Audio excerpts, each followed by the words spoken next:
Mike Janis Jr. does the same, going, come on, Dad, go get him. Whoa, hang on. Chad Green was like sprint carring down the side of the racetrack, and then the back end came around, and it went across and pounded the left wall nose first. Mike Janis wins the race.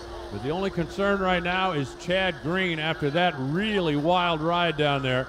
As it comes to a stop, the safety safari rolling right up on the scene already in their Silverados. And ladies and gentlemen, Chad Green is out of the car under his own power and walking away. And if he's like every racer I've ever met the entire time I've been hanging out, he right now is really disgusted about wrecking that race car. Second round underway right now. Whoa, hang on, Mike.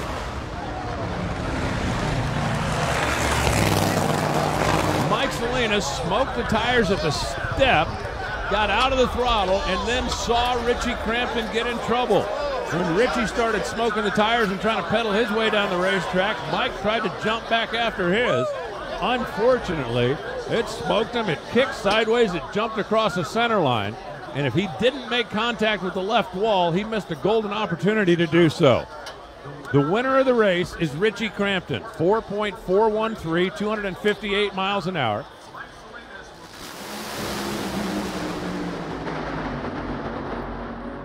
Force shuts off a little early. Tim goes 4 flat at 315 miles an hour.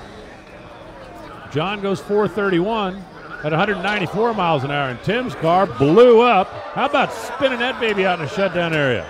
Well, I guess if you're going to bring a brand new funny car to Gainesville, that'll break it in. I think before the lights, you started seeing some smoke out of it. It was coasting through the shutdown area and then went boom, well down in the shutdown.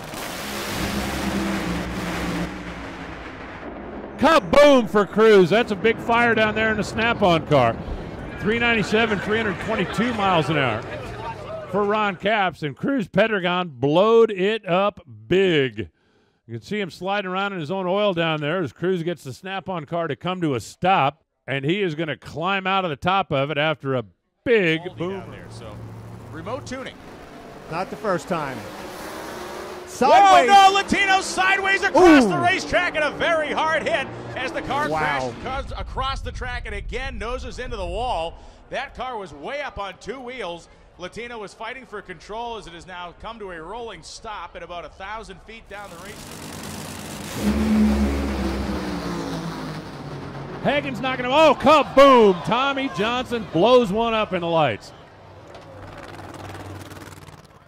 392. 296 miles an hour, and bang-o for the Make-A-Wish Dodge. Saw Hagen's car go up in smoke, and Tommy kind of drove through and out of it. Thought, looked like that might even be an improvement on the 387. And then the flame pattern went weird, and the engine went so long.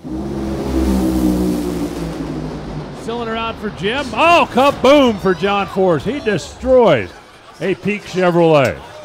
Went over and looked like he may have bounced off the wall. If he didn't, he missed a golden opportunity to do it. The cylinder out for Campbell on the right side, started pushing over, and he shut it off. And John Force, just before the finish line, went kaboom. There you can see what's left of that Peak antifreeze Chevrolet. And John Force, who coasts to a stop down at the top end. Safety Safari right there on the scene already in their Chevy Silverados. That was a big boomer, and it really looked like, Brian, you could see that the car was getting itself in trouble. Oh, kaboom for John Force. He just shredded that fan-designed Chevrolet down there about 600 feet. Richards drives by the shrapnel field down there.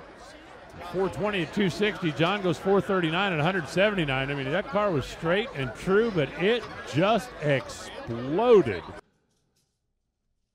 And John will come coasting to a stop without that spectacularly beautiful Stars and Stripes Chevrolet.